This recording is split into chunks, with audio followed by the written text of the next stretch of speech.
তরুণের স্বপ্ন প্রকল্পের টাকায় বঞ্চিত ভাতকুন্ডা উচ্চ বিদ্যালয়ের 20 জন পড়ুয়া, দ্রুত সমাধানের আশ্বাস কর্তৃপক্ষের। পশ্চিমবঙ্গ সরকারের তরুণের স্বপ্ন প্রকল্পের আওতায় একাদশ ও দ্বাদশ শ্রেণীর ছাত্রছাত্রীদের ডিজিটাল শিক্ষায় উৎসাহিত করতে স্মার্টফোন বা ট্যাব কেনার জন্য 10,000 টাকা করে আর্থিক সহায়তা প্রদান করা হয়।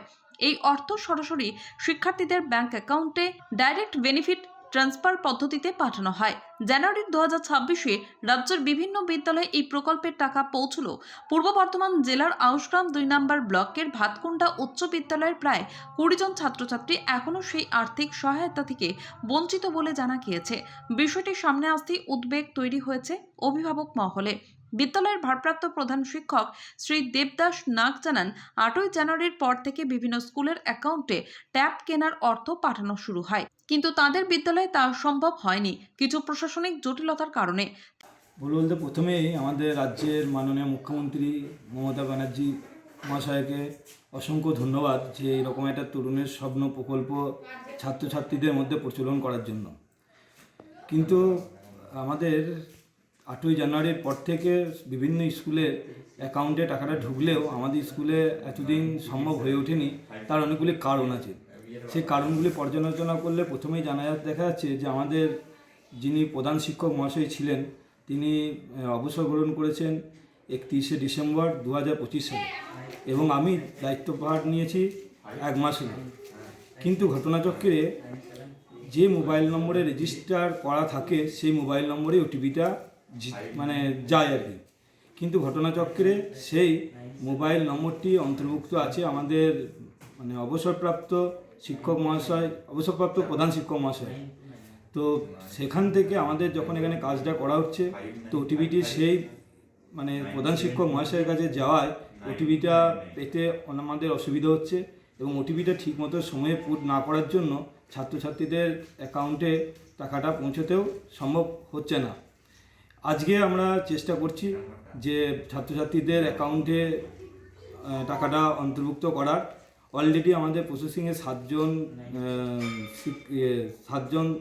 ছাত্রছাত্রীর অ্যাকাউন্টে সেই টাকা প্রসেসিং অলরেডি করা হয়ে গেছে।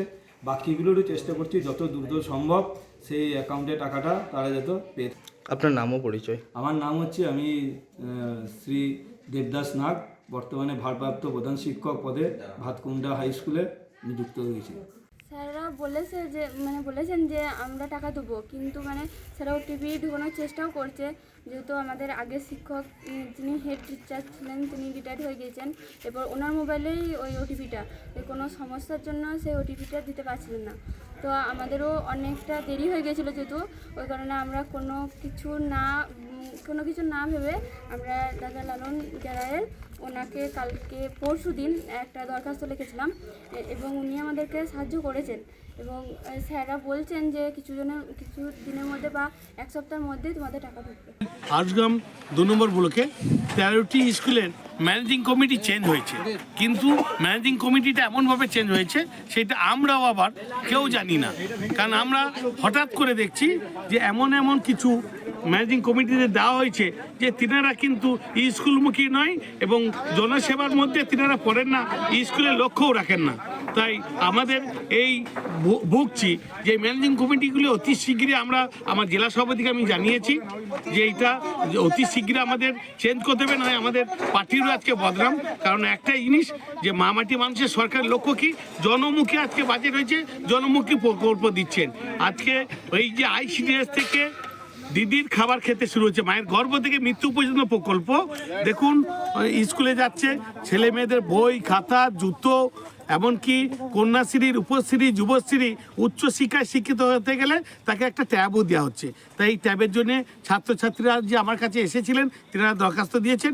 আমরা অতি শীঘ্রই আমার ওই যে জেলার শিক্ষা কর্মদক্ষকে আমি জানিয়েছি যে অতি শীঘ্রই যাহাতে এই স্কুল এখন বঞ্চিত আছে, এই স্কুলের ছাত্রছাত্রী কীভাবে তাড়াতাড়ি এটা পায় দিদির প্রকল্প, সেটার জন্য আমরা দারুণভাবে তিনাদের জানাইছি, এবং অতি শীঘ্রই আমাদের সমস্ত কর্মীরা যত তাড়াতাড়ি পারি এই ছাত্রছাত্রীর পাশে আমরা দাঁড়াচ্ছি এবং দাঁড়াবো।